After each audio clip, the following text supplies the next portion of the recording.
Hidden deep in the dusty archives of the Providence Historical Society, a forgotten photograph sat untouched for over 100 years. It looked ordinary at first, a wealthy Rhode Island family posing proudly in their elegant parlor in the spring of 1904. But when historians looked closer, one chilling detail sent shivers through their spines: the scarred hand of the servant standing just behind Mrs. Underwood. A hand that would later connect this quiet domestic worker to 16 mysterious deaths, 16 women, across 2 decades, who had all died in tragic household accidents.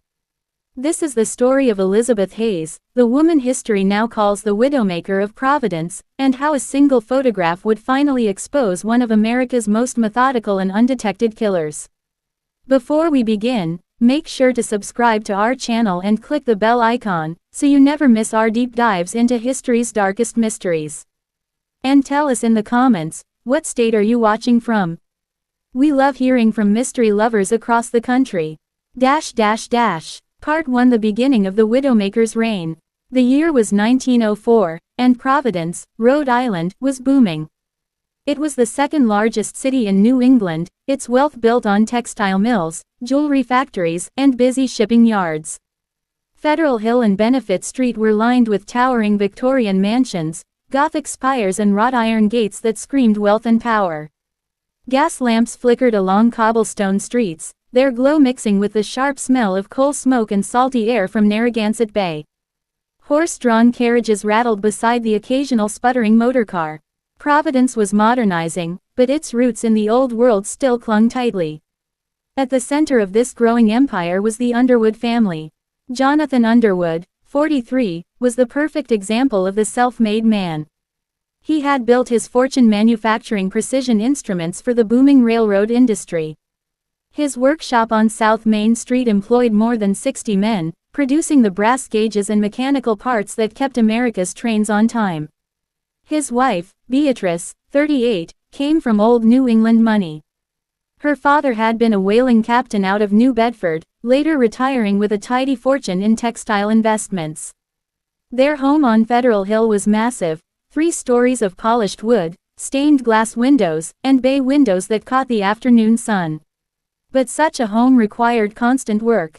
Coal had to be hauled for the furnace, gas lamps maintained, silver polished, crystal cleaned.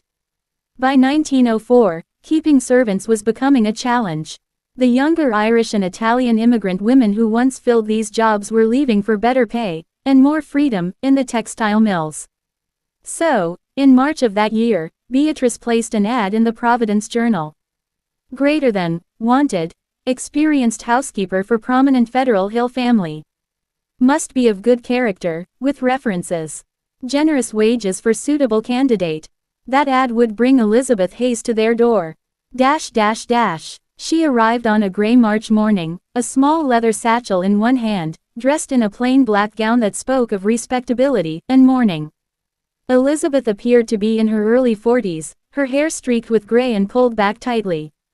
Her pale blue eyes were sharp, almost too sharp, taking in every detail of the Underwood mansion as she stepped inside.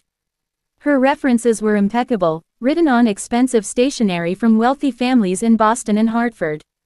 They praised her discretion, her skill in managing large households, and her talent for caring for delicate wives who often suffered from the nervous disorders so common among upper-class women of the era. Beatrice was impressed. During the interview, Elizabeth spoke confidently about the complex needs of a Victorian home. She knew how to tend to the gas fixtures safely, how to manage the coal-burning stoves without filling rooms with smoke, and how to clean crystal and china without leaving a single streak. Her hands bore deep scars across the knuckles and palm, which she explained away as old kitchen accidents. Beatrice, charmed by her quiet professionalism and gentle smile, didn't think twice. "I understand the needs of ladies who are overwhelmed," Elizabeth said in her soft Irish accent. "I've learned remedies for headaches and exhaustion. My former employers found them very soothing." By the end of that interview, Elizabeth Hayes had been hired. The photograph was taken later that afternoon. Jonathan had recently purchased one of Kodak's new cameras and was eager to try it out. He wanted to capture the family and their new housekeeper for the records he kept on his growing estate. The three figures arranged themselves in the elegant parlor. Jonathan stood tall beside his wife, a proud hand resting on her shoulder. Beatrice sat in her chair, hands folded neatly in her lap. And behind her, Elizabeth Hayes, her scarred right hand resting on the back of Beatrice's chair, a pose that looked protective and possessive. The long exposure of the early camera froze the moment in time. What no one noticed, what no one could have guessed, was how Elizabeth's pale blue eyes lingered not on the camera but on Beatrice's jewelry. The diamond earrings, the sapphire brooch, the gold bracelet passed down from Beatrice's grandmother, all silently catalogued in the mind of a woman who had already begun planning the tragedy to come. Spring in Providence meant blooming lilacs and a sense of renewal. But inside the Underwood mansion, something darker was beginning to grow. Elizabeth Hayes moved through her new role with chilling precision. She woke before dawn to tend the furnace, prepared meals with meticulous care, and maintained the household with an attention to detail that impressed both Jonathan and Beatrice. But her most important work happened after the house went quiet, when the family was asleep. She learned the rhythms of the house, every creak of the floorboards, every hiss of the gas pipes, every lock on every door. Victorian homes were complicated machines, gas lines, coal furnaces, hidden ducts, systems few people truly understood. Elizabeth understood them better than anyone. And that knowledge would soon make her the most dangerous woman in Providence. Would you like me to start drafting part 2, continuing the tension with the first signs of danger in the Underwood home? Imagine living in a mansion where every pipe, every wire, and every shadowed hallway hides a secret. Where the person you trust the most, the person bringing you tea, brushing your hair, and whispering comforting words, is the same person slowly tightening a noose around your life. By the summer of 1904, the Underwood mansion on Federal Hill would become the stage for a quiet, calculated murder. And no one, not the grieving husband, not the neighbors, not even the police, suspected the quiet woman with the scarred hands. This is part 2 of The Widowmaker of Providence, a true story of charm, manipulation, and murder. Part 2 The First Fall. Elizabeth Hayes had only been in the Underwood mansion for a few weeks, but it already felt like she owned the house. By day, she was flawless, the perfect housekeeper. She learned the home like an engineer, mapping every pipe, every gas line, and every hidden duct that carried hot air from the basement furnace to the upper floors. The new electrical system, wired in alongside the older gas fixtures, fascinated her. She studied it carefully, tracing wires and valves, learning which switches controlled which rooms, and how easy it would be to make accidents look natural. By night, while the family slept, she walked the house silently. Listening, watching, planning, During her first month, she made herself indispensable. Beatrice Underwood, once skeptical of hiring a stranger, began to trust her completely. Elizabeth knew Jonathan liked his coffee dark with just a pinch of sugar. She anticipated Beatrice's headaches before they even started, preparing cool compresses or special teas she claimed would soothe her nerves. "She works herself too hard," Elizabeth would tell Jonathan with soft concern. "All those social obligations, the stress of this house. She needs quiet, rest." At first, it sounded thoughtful, even loving. Slowly, without anyone realizing it, Elizabeth isolated Beatrice. She turned away visitors at the door, explaining politely that Mrs. Underwood wasn't feeling well. She canceled dinners and luncheons, saying the doctor recommended complete rest. And Beatrice, already tired and anxious, didn't question it. She began spending her days in silence, her world shrinking until Elizabeth was the only person she saw, the only voice she trusted. By late May, the dreams began. Beatrice confided in Elizabeth one afternoon, her pale face tight with fear. "Greater than, there, vivid," she whispered. "I wake up choking. I swear I feel someone in the room. Watching me." Elizabeth tilted her head with quiet sympathy. "Greater than, these old gas lamps," she said gently. "When the pressure shifts at night, the fumes can play tricks on the mind. Terrible dreams, terrible feelings. Let me fix it for you." With hands that moved like a surgeon's, she adjusted the fixture in Beatrice's bedroom, explaining that she was improving the airflow. What Beatrice didn't see, what no one would see, was how those scarred, steady fingers created the faintest leak. Just enough to cause confusion and weakness in the night. Not enough to kill. Not yet. The night of May 29, 1904, started quietly. Jonathan had a business dinner downtown. Elizabeth suggested a simple, private dinner in the smaller breakfast room, just the two of us. The menu was carefully chosen: roasted chicken with herbs, fresh vegetables from the garden, and a bottle of deep red wine. Elizabeth poured just enough to loosen Beatrice's nerves, to make her open up. As they ate, Elizabeth spoke softly about her past.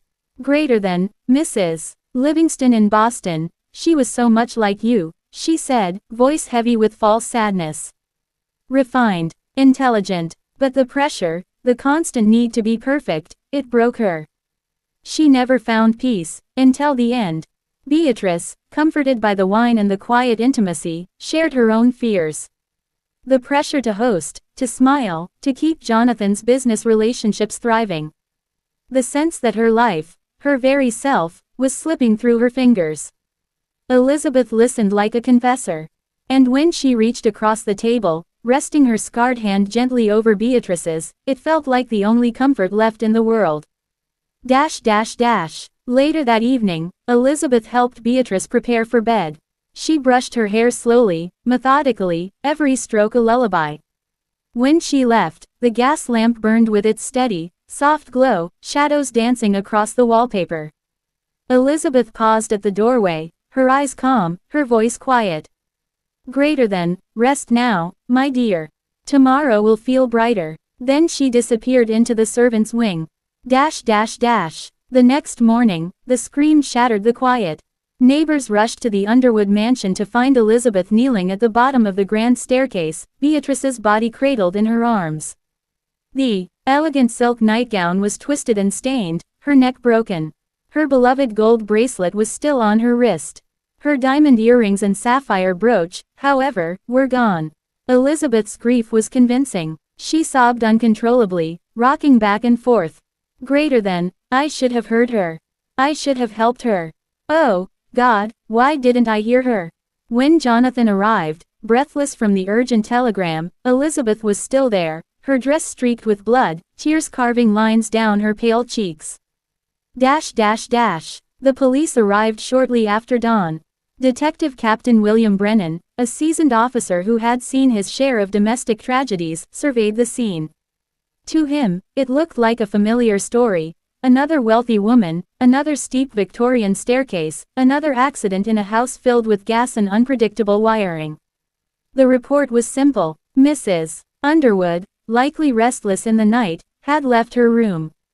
She slipped. She fell from the top landing to the marble floor below. The injuries matched the story. And no one had reason to doubt it. Elizabeth, calm and helpful in her grief, explained the night in detail. The quiet dinner, the early bedtime, the silence that followed until her discovery that morning. Captain Brennan did note one detail in his report: the scars on Elizabeth's right hand, deep and unmistakable as she gestured while speaking. When asked, she smiled faintly and said it was an old kitchen accident, years ago, while working for a family in Hartford. It sounded reasonable. Brennan, like everyone else, dismissed it. For weeks after the funeral, Elizabeth stayed in the house.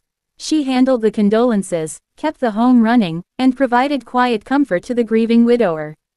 She made herself the steady, calming presence Jonathan needed. But by late summer, Jonathan began to feel that the mansion was too big, too full of memories. He decided to move into a smaller home closer to his business. Elizabeth, with her usual calm grace, accepted the decision. She packed her single leather satchel, thanked him for his kindness, and walked out the front door on September 15, 1904, disappearing into the city. No one could have guessed she was already searching for her next family. Her next victim. Would you like me to start part 3, where Elizabeth moves on to her next employer, and her next accident? Hook. By the time Elizabeth Hayes left the Underwood mansion in September of 1904, Jonathan Underwood believed he'd never see her again. He gave her a generous reference letter, thanked her for her loyalty, and watched her disappear down the quiet streets of Providence with her small leather satchel. What he didn't know, what no one in the city knew, was that Elizabeth wasn't gone. She was planning, refining her methods, and preparing for her return.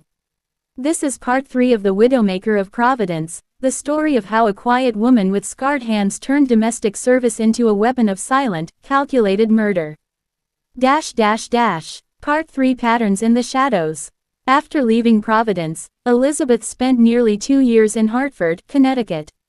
There, she practiced what she had perfected in the Underwood mansion, slipping into the rhythm of wealthy homes, studying their systems, learning the weaknesses of their routines, and of their mistresses. But in 1906, Rhode Island called her back. By then, Providence was booming like never before. Industrial expansion had created a new class of wealthy families, men who had made fortunes in rubber, shipping, and manufacturing, and their wives, many of them young, inexperienced, and completely unprepared for the crushing expectations of high society. They were perfect prey. She returned under a new name, Catherine Lynch. A slight change of hairstyle, a softer brogue, freshly printed references from Boston and Hartford on elegant letterhead that no one would bother to verify. To families seeking an Irish housekeeper, she leaned into her heritage. Yes, my mother was from Cork. I've always kept to my work. To families preferring English staff, she softened her accent. I've cared for the finest homes in Boston. Discretion and order, that's always been my way. No one questioned her. In those days, no one ever questioned the help. Her second victim was Margaret Tillinghast, the much younger wife of textile magnate David Tillinghast. Their sprawling Elmwood mansion, a towering Gothic revival with gas chandeliers and a maze of steam heating pipes, presented both challenges and opportunities for someone like Elizabeth. Margaret, barely 30 and overwhelmed by the constant demands of social life, welcomed Catherine, Elizabeth, with visible relief in October 1906. Within weeks, the same pattern that had destroyed Beatrice Underwood began again. She isolated Margaret from her circle of friends. She whispered about the importance of rest, of quiet, of stepping back from parties and luncheons. She prepared calming teas and special remedies that dulled her senses and weakened her body. And at night, while the house slept, Elizabeth moved like a ghost through the halls, studying the heating ducts and the complex gas system until she understood every valve, every pipe, every switch. On December 12, 1906, the house was silent when it happened. Margaret never woke up. When the butler found her the next morning, her lifeless body was still in bed, a faint smell of gas clinging to the air. The chandelier above her bed had malfunctioned during the night, flooding the room with deadly fumes. Elizabeth, now Catherine, screamed when she discovered her mistress. Neighbors heard her wails echo through the halls. Oh, God! Mrs. Tillinghast, someone help! She played the role of the devastated servant flawlessly. Detective Captain William Brennan, now promoted to head of Providence's detective division, arrived that morning. He had seen dozens of accidents like this.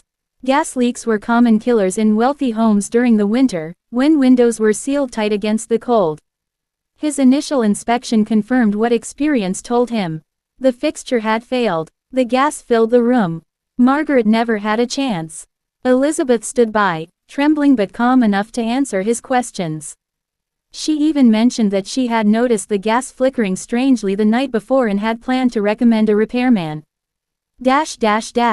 There was only one moment, a small, passing detail, that gave Brennan pause. Her hand. As Elizabeth gestured, explaining how she'd found her employer, Brennan's eyes lingered on the deep, pale scars across her knuckles and palm. Something about them felt familiar, a memory tugging at the edges of his mind. You look familiar, Brennan said slowly. Elizabeth tilted her head, her expression one of quiet grief. Perhaps you recall the Underwoods, she said softly.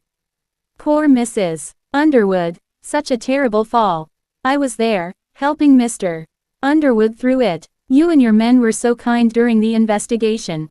And just like that, his suspicion faded. In a city as small as Providence, experienced housekeepers often moved between prominent families. Her explanation fit perfectly. The missing jewelry, easily explained, a note in the ledger about pieces sent out for cleaning. In the chaos following Margaret's death, no one questioned the discrepancy. By the spring of 1907, Elizabeth had once again outstayed her usefulness. With Margaret gone and David Tillinghast looking to downsize, she accepted her dismissal with the same quiet dignity she had shown with Jonathan Underwood. Another generous reference letter. Another clean escape. From 1907 to 1918, Elizabeth perfected her deadly craft. She changed names often, adjusting her accent, her manner, even her posture to match what her next employers expected. Sometimes she was Catherine Lynch. Other times, Mary Sullivan or Ellen Ward. 13 women, 13 households, 13 carefully staged accidents. Some fell down steep staircases. Others died quietly in their beds, victims of invisible gas leaks. A few collapsed suddenly, victims of slow-acting poisons that mimicked natural heart failure. Her success wasn't luck, it was method. 1. She always worked as a live-in domestic, gaining access to every detail of her employer's life. 2. She chose women who were isolated, anxious, or already unwell, women whose deaths wouldn't raise suspicion. 3. She moved frequently, never staying in one place long enough for anyone to notice the pattern. And, perhaps most importantly, Elizabeth understood the truth about class and perception. In wealthy homes, the help was invisible. A grieving servant was never a suspect. By 1918, her confidence was absolute. Her methods were so refined, her transitions so smooth, that her crimes blended seamlessly into the everyday tragedies of upper-class life. In every police report, in every witness statement, there was only one detail that remained constant: those scarred hands. 16 investigations in 14 years noted them. But with no central records and no communication between jurisdictions, the connection was never made. Everything might have continued. The quiet, methodical murders, the clean exits, the generous references, if not for the Fitzgerald case in 1918. Elizabeth, now calling herself Mary Sullivan, had been with the Fitzgerald family of Newport for just 6 weeks when it happened. Eleanor Fitzgerald, the 50-something wife of a shipping magnate, died in what looked like a tragic fall down the servants' stairs one quiet summer night. Elizabeth played her part perfectly. She was the first to raise the alarm, the one who stayed with the body, sobbing, until the doctor arrived. But what Elizabeth didn't know was that Eleanor Fitzgerald had a nephew, Thomas Brennan Jr., a sharp young Harvard Law graduate with an interest in forensics. And Thomas had grown up listening to stories from his father, Detective Captain William Brennan, about a mysterious string of household tragedies that had haunted Rhode Island's elite for over a decade. When his aunt died, Thomas wasn't ready to call it an accident. Not yet. Would you like me to begin part 4, where Thomas Brennan starts piecing together the chilling pattern Elizabeth thought no one would ever see? Sometimes, evil hides in plain sight. A friendly smile, a gentle voice, a servant you'd trust with your life, and, tragically, your death. By 1910, the city of Providence had grown wealthier, louder, and busier, but beneath the surface, Elizabeth Hayes was still there. Watching, waiting, and killing. Part 4: The Perfect Disguise. By 1910, Providence had transformed. Mansions lined the streets of College Hill. Factory owners and shipping tycoons were building empires, and their wives were left to manage grand homes they never imagined they'd own. Elizabeth Hayes, though now she preferred the name Catherine Lynch, had mastered the art of blending in. She adjusted her accent like a coat. With one family, she was a sweet Irish girl from Dublin. With another, she was a quiet New England woman with Boston references, always conveniently impossible to verify. Her scarred hands, the only feature that never changed, were explained away with a simple story about a kitchen accident when she was young. No one questioned her. Why would they? She was polite, hardworking, and discreet. Perfect for households where appearances mattered more than anything else. Her next job came in the spring of 1910, at the Carver estate. Henry Carver had made his fortune in the booming textile trade, and his young wife, Isabel, struggled with the endless stream of parties, dinners, and social visits that high society demanded. When Catherine arrived, Isabel welcomed her like a savior. Within days, Catherine had organized the household with flawless efficiency. She learned which servants could be trusted, which doors squeaked, which windows stuck on rainy days. Most importantly, she studied Isabel. Isabel was fragile, prone to dizzy spells and anxiety, and often complained of fatigue. Catherine encouraged her to rest. She brewed special teas and suggested skipping exhausting social events. Slowly, she isolated her from friends, convincing her that rest and quiet were what she truly needed. By the middle of summer, Isabel rarely left her bedroom. Then came the night of the accident. It was August 12, humid and heavy with the smell of rain. Henry Carver was away on business in New York. Catherine prepared Isabel her evening tea, a careful mix laced with a barely detectable poison. Hours later, neighbors heard screaming. Servants found Isabel at the bottom of the sweeping staircase, her neck broken, her silk robe twisted in a dark pool of blood. Police came quickly, but Catherine played her part to perfection. Tears streamed down her face as she told them she'd heard a noise, rushed out of her room, and found her beloved mistress on the floor. The chief investigator chalked it up to a tragic fall. Perhaps Isabel had felt faint, perhaps her slipper caught on the rug. Henry Carver, devastated, thanked Catherine for her loyalty and even gave her a generous sum before dismissing the household staff and selling the mansion. Another death. Another clean getaway. For the next 6 years, Catherine, now rotating names between Catherine, Mary, and sometimes even Elizabeth again, moved across Rhode Island, Massachusetts, and Connecticut. She became a shadow in the domestic service industry, working briefly in one house before tragedy struck, then disappearing to another city before questions could catch up. She learned to vary her methods. Gas leaks when homes had older fixtures. Accidental falls on steep staircases. Electrical shocks when families updated wiring without proper safety checks. And sometimes, the slow, invisible work of poison, a death that looked like a natural illness. Every detail was calculated. She chose women who were already fragile, anxious, or physically weak. She struck when their husbands were away on business, when no one else was around to notice inconsistencies. And no one, not one investigator, ever suspected the quiet, scarred-handed housekeeper crying softly in the corner. By 1915, whispers began to surface in quiet corners of Providence and Boston. Have you heard about the accidents? Some women asked over tea.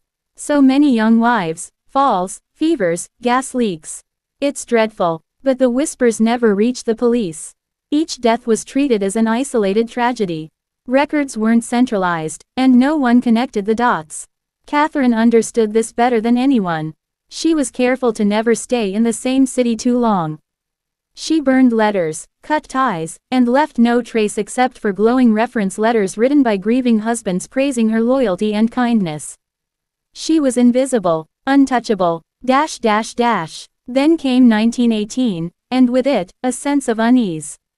Her latest position was in Newport, at the summer home of Eleanor Fitzgerald, a wealthy widow known for her sharp wit and expensive taste. Catherine introduced herself as Mary Sullivan, an Irish maid looking for steady work. Eleanor liked her instantly. "You have kind eyes," she told her one morning, sipping coffee on the veranda. Kind eyes. If only she knew. For 6 weeks, everything went smoothly. Catherine managed the household, kept the staff in order, and even earned the trust of Eleanor's nephew, Thomas Brennan Jr., a bright young man visiting from Harvard. Then, one rainy night in October, tragedy struck again. Eleanor Fitzgerald was found dead at the bottom of the narrow servants' stairs, her neck twisted, her pearl necklace shattered across the floor. Police called it another accident. She must have heard a noise in the kitchen, they said, and slipped on the wet steps. Catherine, Mary Sullivan, in this house, played her role perfectly. Tears, trembling hands, soft words of shock. She even helped the doctor cover Eleanor's body with a sheet. But this time, there was a problem. Thomas Brennan Jr. wasn't like the others. He didn't accept the police report at face value. He examined the stairs. The carpet was new, the banister solid. His aunt had no history of falls, no dizziness, no illnesses that could explain the accident. And then there was the jewelry, missing pieces worth thousands. Catherine suggested that Eleanor had hidden them for safekeeping because of recent burglaries in Newport. But Thomas couldn't shake the feeling that something was wrong.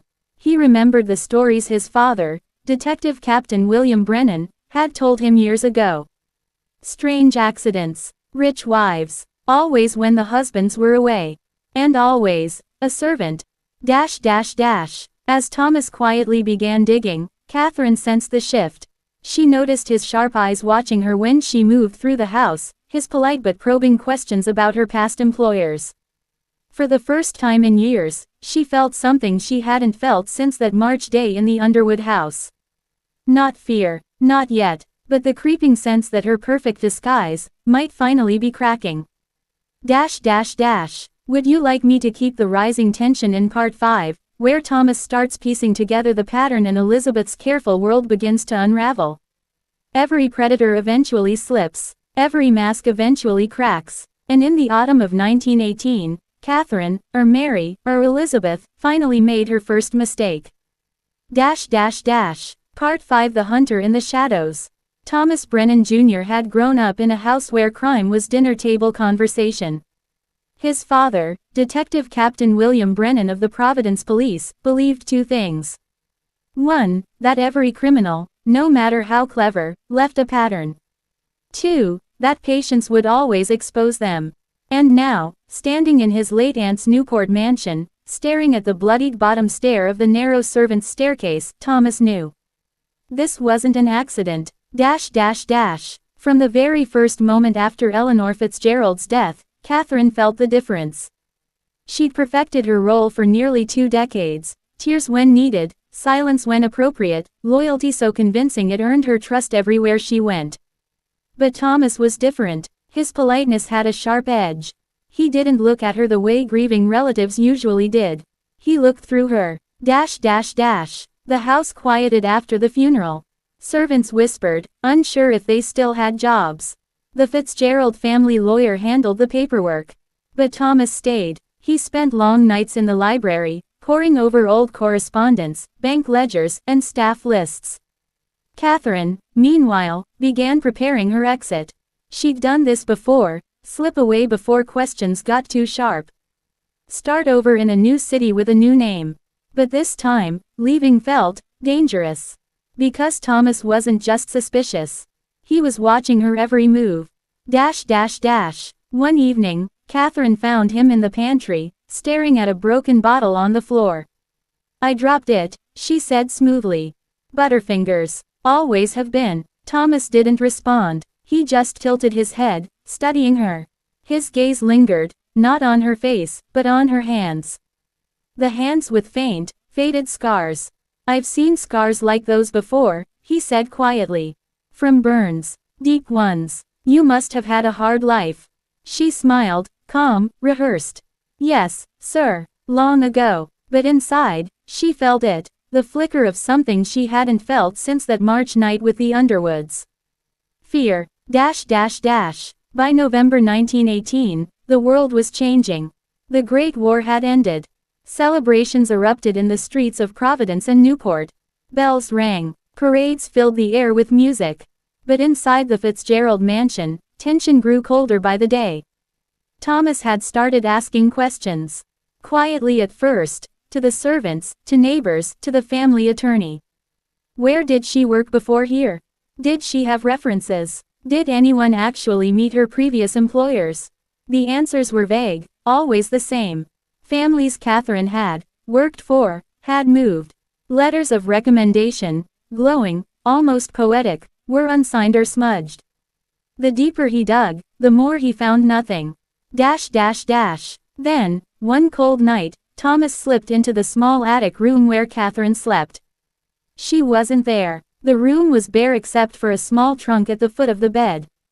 Inside, carefully wrapped in old linens, he found them.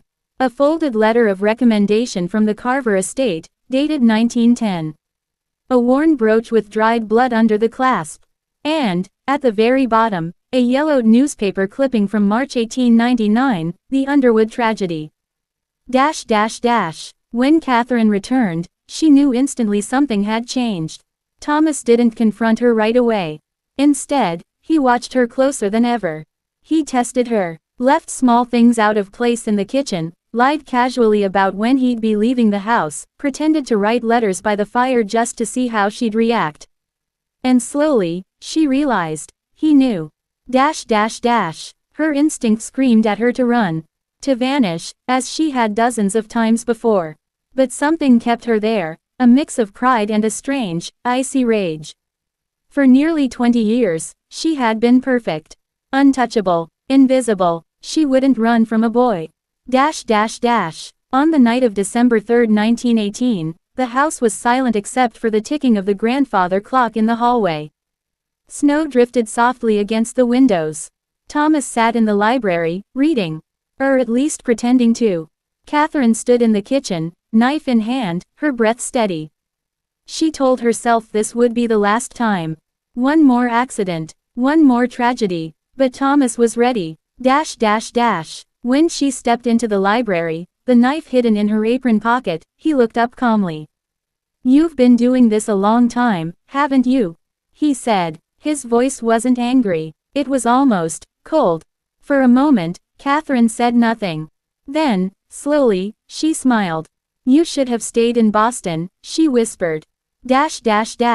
What happened next was chaos. Thomas lunged as she moved, the knife flashing in the dim light. The chair overturned. The fire roared in the hearth. They struggled, her strength surprising him, the strength of someone who had killed before, many times, and knew exactly where to strike. But Thomas fought harder. A single shout, the sound of glass shattering. Then silence. When the staff found them minutes later, Catherine lay on the floor, blood blooming across her apron. The knife, her knife, was buried in her own chest. Thomas, pale and shaking, stared down at her. She slipped, he muttered, though everyone knew it wasn't true. The police arrived, and the story spread quickly. Some called Thomas a hero. Others whispered about the strange, quiet maid with no past, no family, no history anyone could trace. Captain Brennan, now an older man with weary eyes, arrived the next morning. He took one look at the scene, the broken furniture, the scattered papers, the cold body of the woman with scarred hands, and understood. "She's been at this for years," he said softly. "God help us, years." At the station, Thomas handed over the trunk from the attic. Inside, detectives found more clippings. More jewelry. More references to names and addresses that didn't exist. And a single, chilling note written in neat, careful script. Greater than, "They never see me coming." The case never made headlines outside Rhode Island. Too strange, too scandalous, too dangerous for high society to expose. The Fitzgerald family paid for a quiet burial. The papers called it an unfortunate accident, a housekeeper overcome with grief and confusion. But those who knew the truth, Thomas, his father, the detectives who pieced it together, never forgot the quiet horror of it. The woman with no real name. The housekeeper who moved like a shadow. The silent killer who haunted Providence for 2 decades. And though she was buried under a false name in a small, unmarked grave, rumors still whispered through the streets. That sometimes, late at night, if you walked past the old Fitzgerald mansion on Bellevue Avenue, you could hear her footsteps. Slow, steady, searching for her next house. Would you like part 6 to close the story with a haunting epilogue, something that ties together her legacy and the lingering fear in the city? They buried her in frozen soil, under an unmarked stone. But the dead, they don't always stay buried. Part 6: The Uneasy Winter. December of 1918 settled over Providence like a suffocating shroud. The war had ended, The city streets buzzed with parades and music, but inside the Fitzgerald mansion, silence lingered. The servants whispered about Catherine, though they called her by one of her many names, Mary, Elizabeth, Annie. Whatever suited them best. They whispered about her bloodless face in the parlor that night. About how her eyes, even in death, refused to close. Thomas Brennan tried to forget. He threw himself into work, into the rebuilding of the city as men returned from Europe, into anything that would drown out the memory of her whisper. Greater than, "You should have stayed in Boston." But the house wouldn't let him forget. The first time it happened was on Christmas Eve. Snow had fallen thick that night, piling up against the tall gates of Bellevue Avenue. Inside, the mansion was quiet, just Thomas, the housekeeper Mrs. Loring, and two of the younger maids who hadn't left for the holiday. Thomas awoke just after midnight to the sound of footsteps. Not the heavy tread of servants, nor the creak of old wood under shifting temperatures. These were deliberate, slow, rhythmic, like the steps of someone carrying a tray through the hallway. He rose, candle in hand, and followed the sound down the corridor. The house was dim, the moonlight silvering the edges of portraits and casting long, sharp shadows across the carpet. When he reached the grand staircase, the sound stopped. The hallway was empty. He stood there for a long moment, staring into the darkness below, the flame flickering as a cold draft curled up from the stairwell. Finally, he whispered, almost to himself. Catherine. In the days that followed, he tried to rationalize it. Houses made noises. Old timbers shifted in the cold. Rats scurried in the walls. But then came the smell. A faint, acrid scent, something sharp, metallic, like rust and candle smoke, that drifted through the hallways after midnight. Mrs. Loring noticed it first. Perhaps a pipe leak, she muttered nervously, though her pale face betrayed her disbelief. Thomas knew better. By January 1919, strange things were happening almost nightly. Doors left open were found closed in the morning. Silverware went missing from the kitchen only to reappear days later in the servants' quarters. The old clock in the parlor, broken for decades, chimed at 3 a.m., sharp and loud enough to wake the entire house. And always, there were the footsteps. Slow, even, coming from the upper hallways where Catherine's small attic room sat locked and untouched. The servants began to leave. First the younger maids, pale and trembling, whispering about the sound of skirts brushing the hallway walls. Then Mrs. Loring, clutching her rosary, muttering about unfinished sins and restless souls.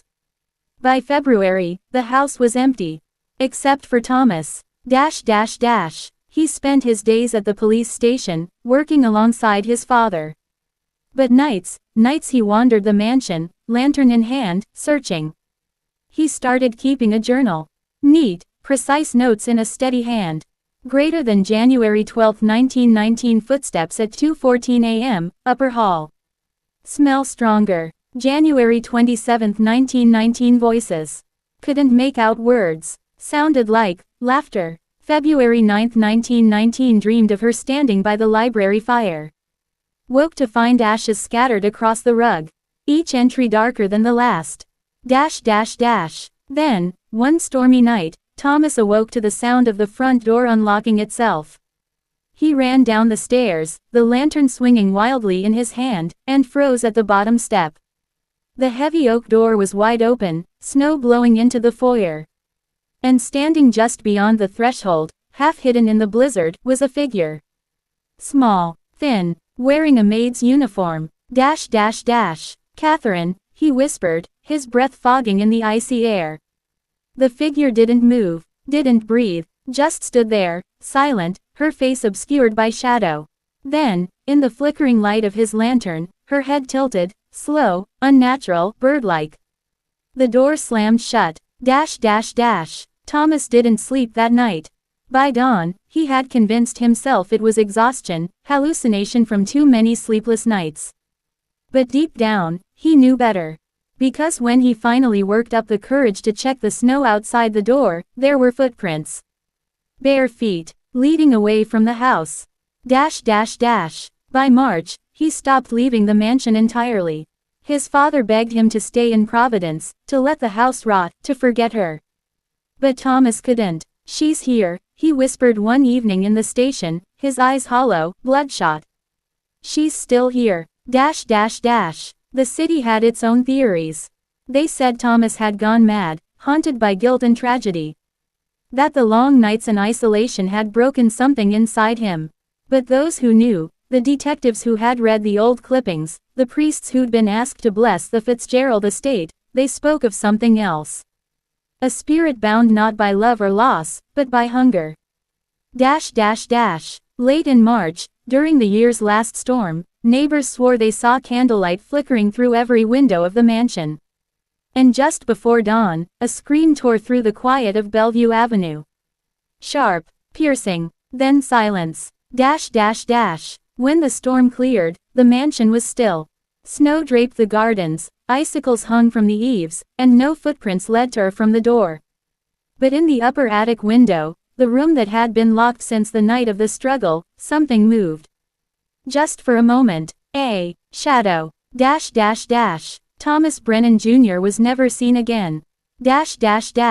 Would you like Part 7 to explore the investigation that follows? Detectives entering the mansion, finding clues, and realizing the haunting is far darker than they imagined. Some houses rot from the inside. This one hungered. Part 7 The Investigation. April 1919 brought thaw and mud to Providence. But for the Fitzgerald mansion, winter never ended. Detective Henry Callahan had seen plenty of tragedy in his 20 years on the force. Drunken brawls, fires in the mills, the influenza dead stacked in rows like cordwood, but nothing like this. The house loomed at the end of Bellevue Avenue, a grand Victorian carcass draped in ivy and shadow, its windows hollow, blind eyes staring out over the fog. It had been 3 weeks since Thomas Brennan Jr. vanished, but neighbors still claimed to see lights flickering in the upper windows. Some swore they heard music, faint strains of piano, the kind that belonged to another century. Others spoke of a woman's voice, singing lullabies no one could place. Callahan wasn't a superstitious man, but he was tired, and the city wanted answers. "Burn the place," muttered Officer Carney as they stood at the rusted gates that morning, the sun little more than a pale smear through the mist. Callahan ignored him. "We go in, check every room, find the boy or find what's left of him. Then we leave." But as the gates groaned open, he felt it, the weight of the house pressing down, as if it knew they were coming. Inside, the mansion was cold, even in April. Their boots left damp prints across the marble floors as they moved through the foyer, lanterns swaying in the dim. The air smelled of iron and smoke, a sharp tang that clung to the back of the throat. Callahan paused by the grand staircase, his eyes drawn upward to the landing where the shadows pooled thickest. "Brennan," he called out, his voice echoing off the high ceilings. "Thomas, it's the police." Only silence answered. They moved room by room, checking the library, the dining hall, the long galleries of faded portraits. Everything was untouched, but not abandoned. Cups sat on the parlor table, as though tea had been interrupted mid-conversation. A shawl lay draped over the back of a velvet chair, still carrying the faint perfume of lavender. In the kitchen, a single plate sat in the sink, the water around it frozen solid, despite the warmer air outside. Upstairs, they found Thomas's study. The journals were everywhere, neat leather-bound books stacked high on the desk, some open, some covered in frantic scrawl. Callahan flipped through the most recent entries, his brow furrowing at the cramped, desperate handwriting. Greater than March 2, 1919. "She won't leave, no matter how I beg. No matter what I burn. The house belongs to her." March 11, 1919. Heard her singing in the attic again. "Not a song I know. It makes the walls hum." March 24, 1919. "I don't think it's her anymore." Detective, Carney called from the hallway. Callahan followed his voice to the end of the corridor, where the narrow stairs to the attic waited, the wood darkened with age, the air thick and still. "Locked," Carney said, rattling the knob. Callahan studied the door. The lock was old, but someone had reinforced it from the outside, heavy bolts driven deep into the frame. To keep something out, Carney guessed. Callahan wasn't so sure. They broke the lock. The attic door creaked open, the lantern light spilling into the darkness beyond. The room was small, with low beams and a single window overlooking the frozen gardens. Dust floated in the cold air, glittering in the glow of their lanterns. And there, in the far corner, was the bed. The sheets were rumpled, the pillow indented, as though someone had been lying there just moments ago. Carney swore under his breath. Callahan stepped closer, scanning the room. Along the walls, strange marks had been scratched into the plaster, spirals, crosses, and shapes that looked almost like letters but not in any language he knew. And above the bed, burned into the wood of the low ceiling, was a single word. Hunger. The floorboards groaned. Both men froze, lanterns lifting.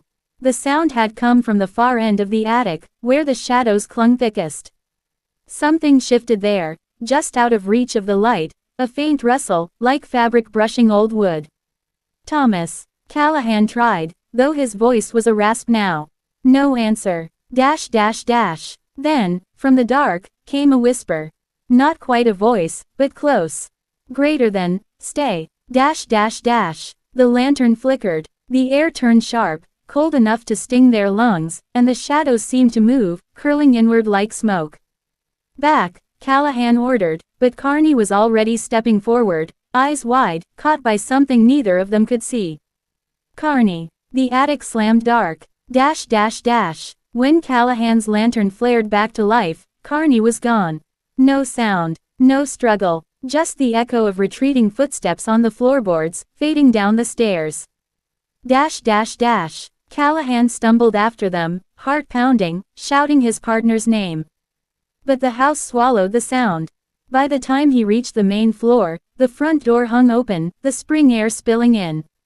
And in the snow-dusted mud of the front path, only one set of footprints remained, leading out toward the frozen gardens. Bare feet. The official report said Officer Carney vanished without a trace during a routine search. But Callahan didn't write what he saw, didn't write about the whisper, the word burned into the attic beams, or the feeling that the house itself had leaned closer to listen. Some truths, he knew, no one wanted to believe. For weeks afterward, the mansion stood quiet. But neighbors claimed they saw a man, tall and thin, walking the upper halls at night. Sometimes he carried a lantern. Sometimes, they said, there was a second figure with him, a girl in a faded maid's dress, her face pale and empty, humming a song that made the glass in their windows tremble. Would you like Part 8 to show the mansion taking its next victims, perhaps a priest brought in to cleanse the house, only to awaken what truly haunts it? Some walls remember prayers, others devour them. Part 8 The Cleansing. By the spring of 1920, the Fitzgerald mansion had become a curse whispered through Providence. Children dared each other to run to its gates after dark.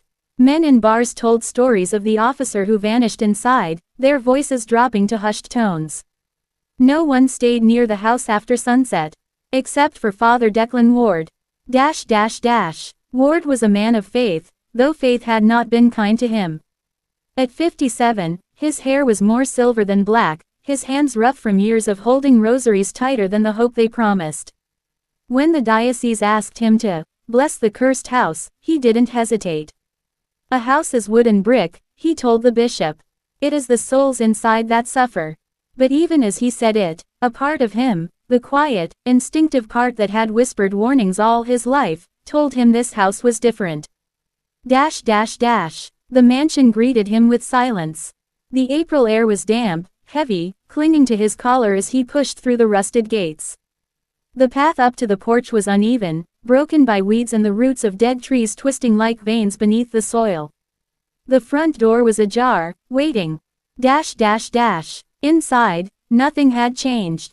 Dust lay thick on the marble floors, though the faint smell of lavender drifted from the parlor, as though someone had just walked through moments earlier. Ward made the sign of the cross, whispering, Domini, dirige nos, before stepping deeper into the house. He found the journals first, scattered across the study, ink faded but still legible. Thomas Brennan's last entry, written in a trembling hand, caught his eye. Greater than June 12, 1919. The priest says she is only a shadow. Shadows don't hum in the walls. Shadows don't feed when you sleep. Ward shut the book gently. He had heard confessions of madness before. But this felt different, less delusion, more warning. The first prayer began in the parlor. Ward stood beneath the towering chandelier, holy water in one hand, crucifix in the other, his voice steady as Latin filled the hollow space. Greater than, exorcizo te, immundissime spiritus. The walls groaned, a long, slow creak, like something old stretching awake. Then came the music. Soft, at first, a single piano note drifting down from the second floor, echoing through the halls. Ward froze. He had been told no piano remained in the house. Who was there? He called. No answer, only the music, growing louder, more insistent, the melody twisting into something sharp and wrong, a sound that prickled the skin and made the air taste like metal. The chandelier swayed above him, though there was no breeze. He climbed the stairs, each step heavier than the last, until he reached the second floor. The music stopped. Silence. Then, a giggle, high and childlike, from the end of the hall. The attic door waited, slightly open. Ward's lantern cast thin light along the narrow stairs as he climbed, the air colder now, sharp enough to sting his lungs. Pater Noster, qui es in caelis, he whispered, the words trembling as he pushed the door wide. The attic looked empty, but then, from the corner, a voice. Greater than, you don't belong here, Father. It was not a child's voice. Too deep, too dry, like stone dragged across stone. Ward lifted his crucifix. By the authority of Christ, I command you. The shadows moved. They poured from the corners of the room, pooling on the floor, crawling up the walls like smoke. The temperature plummeted, frost blooming across the beams overhead. And then he saw it, a figure, not quite human, standing in the center of the attic. Tall, thin, its face blurred, as though smeared across the surface of a black mirror. Ward began the rite, his voice loud now, defiant. Greater than, exorcizo te, omnis spiritus immuned. The thing tilted its head. And laughed. The sound shattered the stillness, a noise like glass breaking, like bones splintering under weight. The floor trembled. The walls wept, streaks of black running down the plaster like tears. And from somewhere deep within the house, something answered, a second voice, softer, feminine, humming that same lullaby neighbors claimed to hear. Ward stumbled backward, clutching the crucifix so tightly it cut into his palm. You cannot banish what was never invited, the figure hissed, its voice now layered, one voice, then many, then none. The attic door slammed shut. The lantern died. Darkness swallowed him whole. When the search party found him 3 days later, Ward was in the gardens, kneeling in the frozen soil. His rosary was broken, beads scattered like tiny black seeds around him. His hair had gone completely white. And though his eyes were open, staring at the horizon, he never spoke again.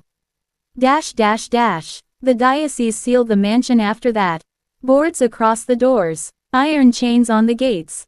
But the neighbors still heard the music at night, floating over the gardens like mist. And sometimes, if you passed too close, you could see her, a woman in a faded maid's dress, standing in the upstairs window, humming softly, her face pressed against the glass. Would you like part 9 to dive deeper into the mansion's origin, revealing how it first became cursed and the dark history that binds it? Before the house devoured souls, it drank blood. Part 9 The Origin of Ashwood House. Long before Providence whispered of hauntings, before the Fitzgeralds built their grand home atop the hill, the land belonged to the Ashwoods, a quiet family with dark habits and older roots. The year was 1764, and the colonies trembled on the edge of revolution. But the Ashwoods were untouched by wars and taxes, they were a family apart, feared and avoided. Villagers spoke of rituals in the dead of night. Strange bonfires burned near the tree line. Livestock vanished, and sometimes, so did people, drifters, peddlers, girls who'd wandered too far from the path. Sheriff Holcomb once led a search party to the Ashwood land. Only 2 men returned, trembling, their hair streaked white. They said they'd found the girl, but not all of her. By 1770, whispers hardened into fear. They called the place the Hollow, a stretch of forest where birds refused to sing, where the air smelled of iron and rot even in spring. And at the center of the hollow stood the original house, smaller than the mansion that would follow, but strange, its angles wrong, its windows too narrow, as though the house itself was watching. The Ashwoods were led by Elias Ashwood, a man with sunken eyes and a voice that carried like smoke. Some said he was a scholar from Europe, others that he had been born from the earth itself, a son of something older and hungrier. His wife, Marjorie, was rarely seen but often heard, chanting at dawn, her voice curling like fog across the fields. Their daughter, Lenora, was a pale, silent child who spent hours staring into wells, humming that same lullaby that would haunt the land for centuries. Then came the fire. On the winter solstice of 1776, orange light bloomed across the hollow. Smoke rose thick and black, carrying with it a stench that clung to the town for days. By morning, the house was gone, reduced to ash and twisted iron. No bodies were found. For a generation, the land lay untouched. The trees grew wild, tangled. Hunters swore they heard footsteps behind them, though no one was there. And every year, on the longest night, faint music drifted from the ruins, a slow, hollow melody that silenced even the crickets. Then came the Fitzgeralds. By 1881, the old money of Boston was hungry for land. Jonathan Fitzgerald, eager to escape the crowded city, bought the hill for nearly nothing, brushing off the warnings of the locals. Superstitions, he scoffed. A perfect place for a summer estate. By spring of 1883, the mansion rose where the Ashwood House had stood. Bigger, grand, marble imported from Italy, chandeliers from France, a ballroom with ceilings painted to mimic the night sky. Jonathan called it Ashwood House, as if naming it would tame it. The trouble began almost immediately.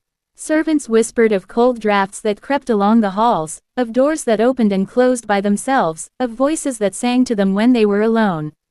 One maid, Sarah Bell, refused to stay after she found muddy footprints in her room, footprints too small for an adult, leading straight to her bed. By the winter of 1884, the house had claimed its first life. Jonathan's youngest son, Henry, vanished during a storm. His room was locked from the inside, the windows sealed. 3 days later, they found him in the garden. Kneeling in the snow, his lips blue, his eyes wide and unblinking. Carved into his palm was a single word. Greater than return. The Fitzgeralds tried to sell the house. No one would buy. By 1891, Jonathan was a recluse, his once proud figure bent and broken. Neighbors said they saw him wandering the gardens at night, muttering prayers to someone, or something, that never answered. When his wife died in her sleep that autumn, the coroner wrote it off as natural causes. But the servants whispered of bruises around her throat, like invisible hands had held her down. Then, in 1895, the house went quiet. The Fitzgeralds vanished. No note, no sign of struggle. The staff fled, leaving their trunks and wages behind.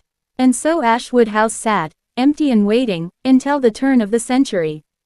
The city bought the land in 1901, talking of turning it into a museum. They sent in architects, carpenters, men who laughed at the idea of ghosts.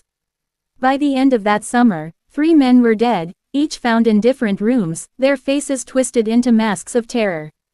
The city locked the doors. The mansion slept again. Through the decades, others came, thrill seekers, historians, priests. None stayed. Those who survived spoke of shadows that followed, of rooms that shifted when you weren't looking, of whispers in their own voices, begging them to leave.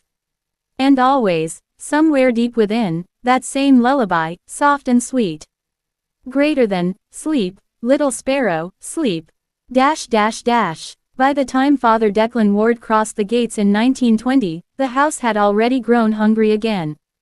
And when he left, silent, broken, his rosary in pieces, the neighbors nailed the gates shut.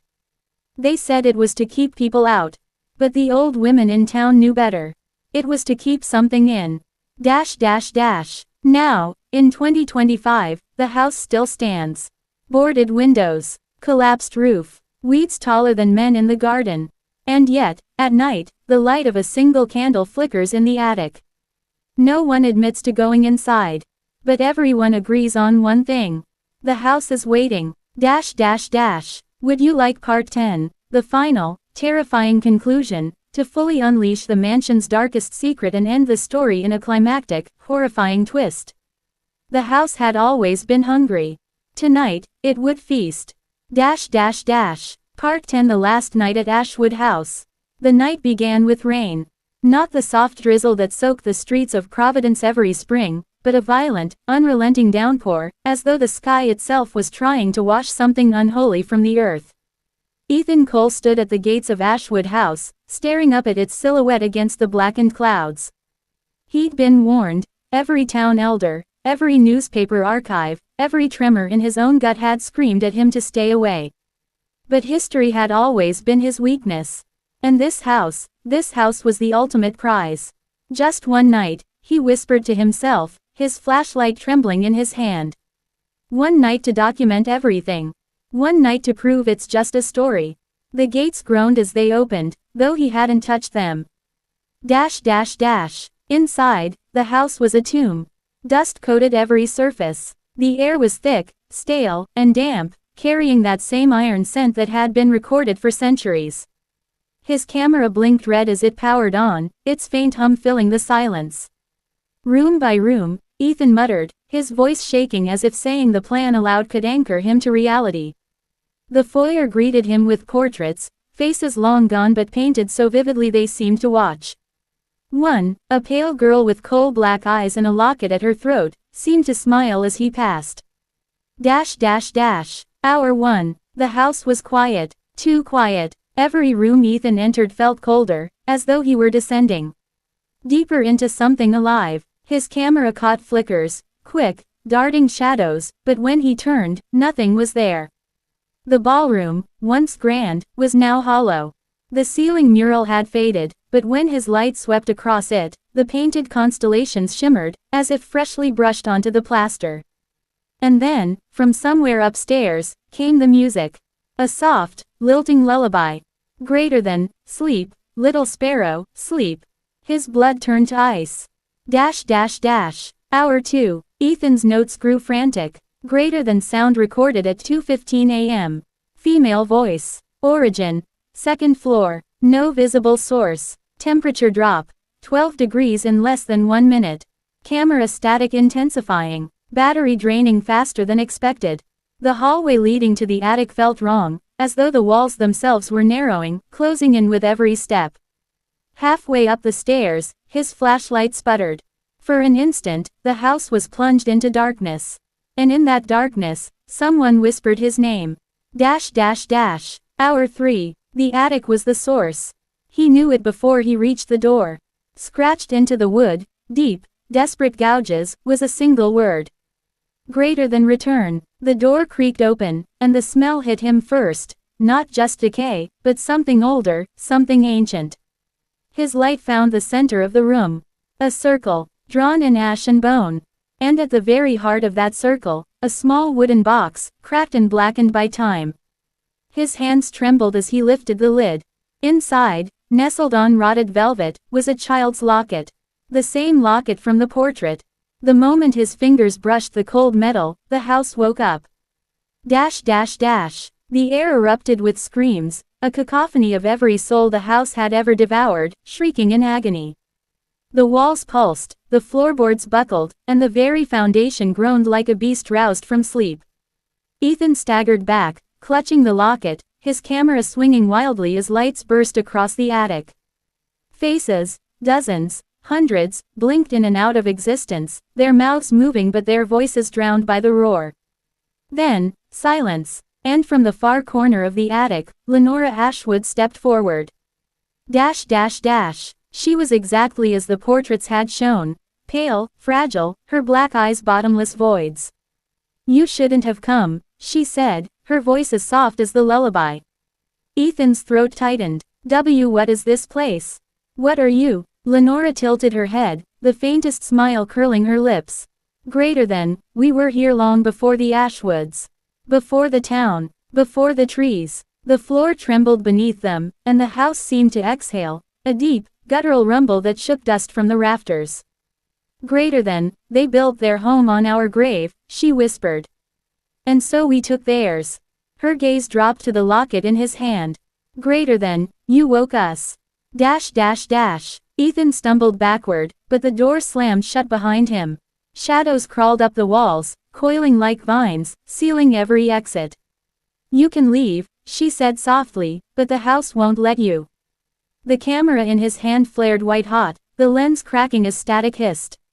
In the brief flare of light, he saw them, the Fitzgeralds, the priests, the workers, their faces twisted in eternal horror, their eyes pleading for release.